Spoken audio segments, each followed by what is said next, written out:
Yes, you can. I believe in you. Today we'll be doing chicken on the Klose grill. Back around. So we're in my backyard cooking on the Klose pit today. We're going to be doing chicken indirectly on the top rack at about 300 degrees for, I figure, between 2 and 3 hours. We're cooking on red oak today. We got the B&B briquette charcoal started over here to get us a good coal bed, and we'll get back with you once we start the fire.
That should get us started.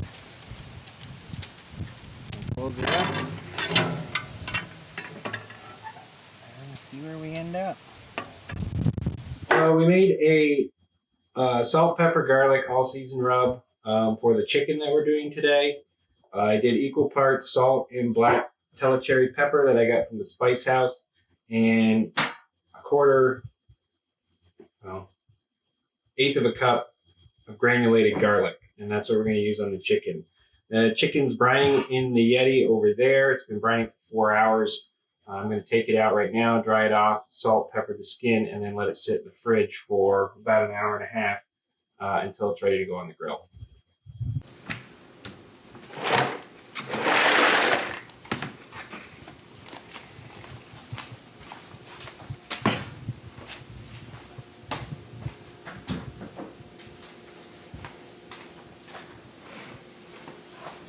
This can go over here. We'll use this in cooking.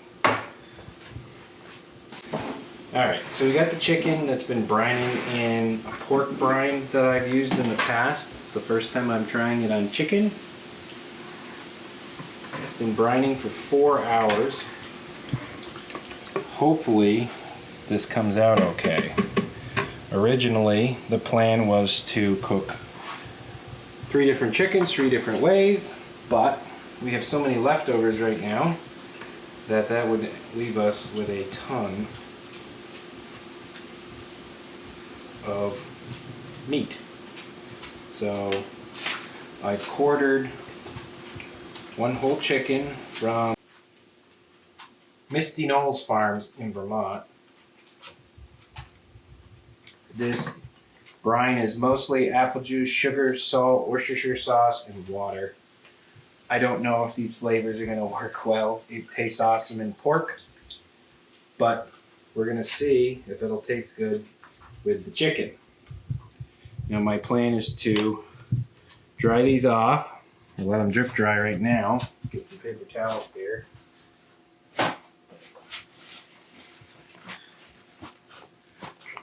Salt the skin so that it comes out crisp. And then I'm going to get the smoker going,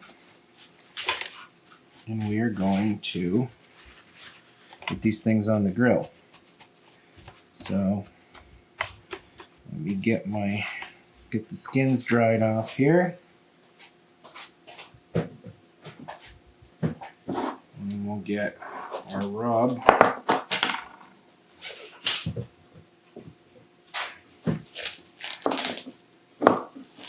on the chicken.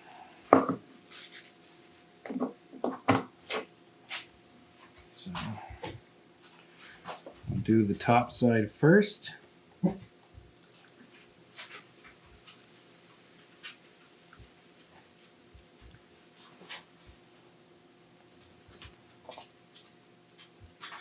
Just get this skin coated, and then I'm going to throw it right back in the cooler.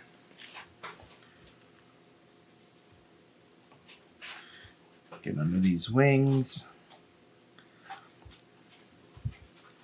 I'm going to toss it right back in the cooler so that these have a chance to dry out.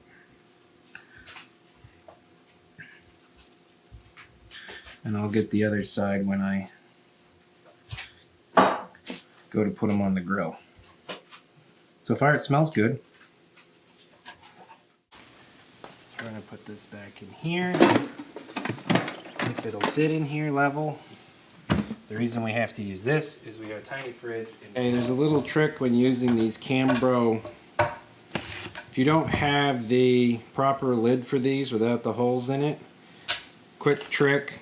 I thought it was pretty obvious, but my counterpart seems to think that it's a neat trick. Put some saran wrap over top so that the rub doesn't come out of the holes, and then you just shake it and mix it up, and then you end up with a fully mixed salt, pepper, garlic rub. If you were too excited and put it in the wrong container before you mixed it up. And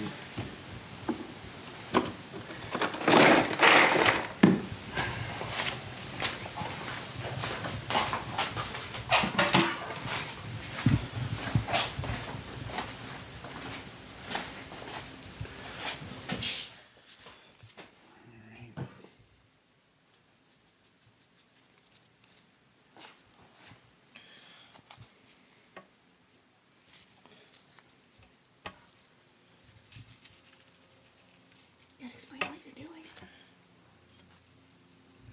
just giving a bone side a little bit of rub.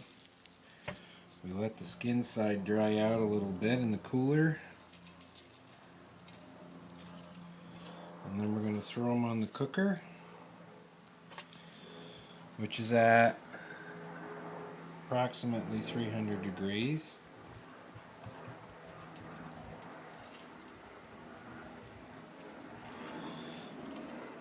And then we're going to see what happens. Oh, here we go.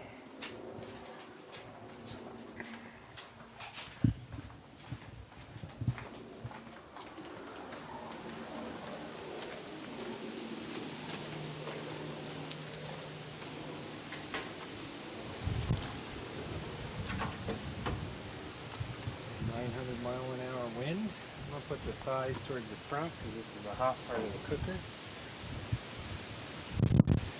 Thighs and the legs.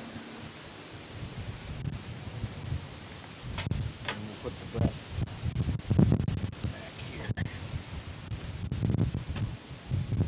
Bone side down. And check them in an hour. We're not going to baste them because we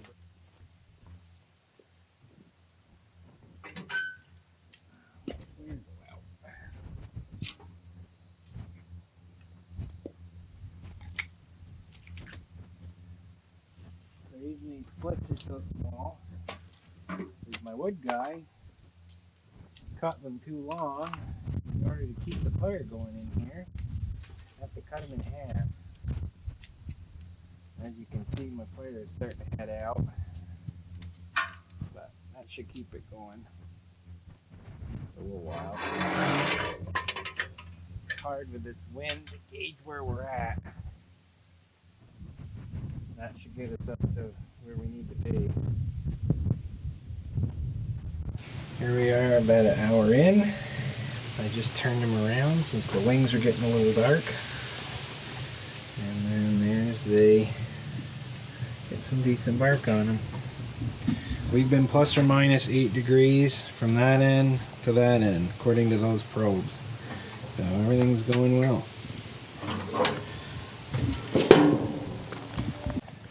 Alright, we got her at 270-ish, 295. My probe fell out on the left-hand side of the cooker, so it's not quite right. It's been about 8 to 10 degrees all afternoon.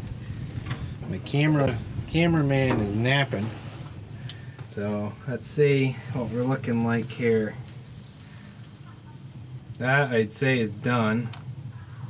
Fortunately, that one's done. A little more done than I would like. 196, those are done.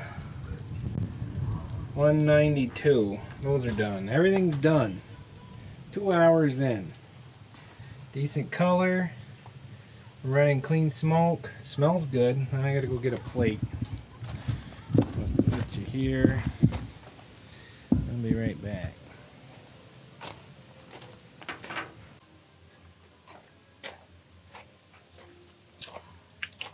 Alright, these are done.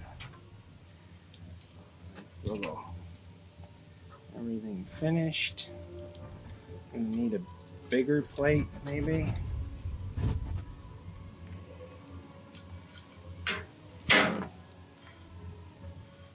Smell amazing.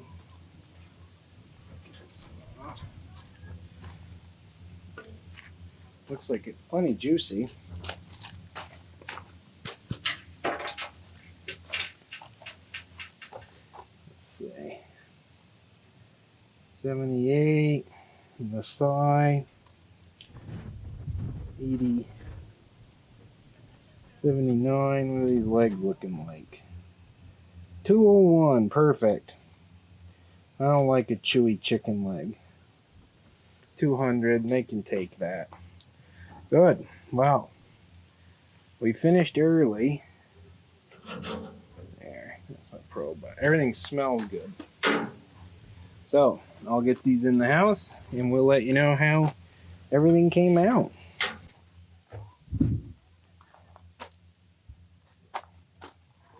That's where we're at 2 hours. Okay, here we are nearly 2.5 hours after we started. These things went on at 140 and I just pulled them at probably 3:45, so just over 2 hours. The breasts were temping at 180 degrees. The thighs were 190, 200 in the leg. I like to cook my legs a little bit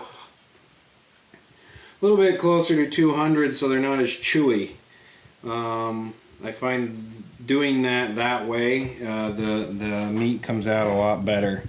So here we are. This is what they look like. The skin is not quite as crispy as I would like. I could have thrown them on the top of the firebox, but I wanted to see how everything looked when we finished it up here. So I'm just gonna cut into the leg here and see where we're at. Everything looks to be done. Nice little smoke ring on there. Juicy, tender. Alright.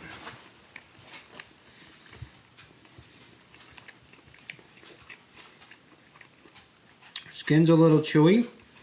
The flavor is good. Salty, not overdone, juicy.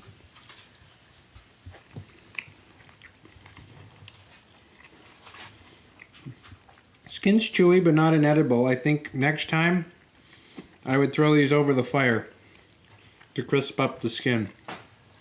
I think that's a wrap.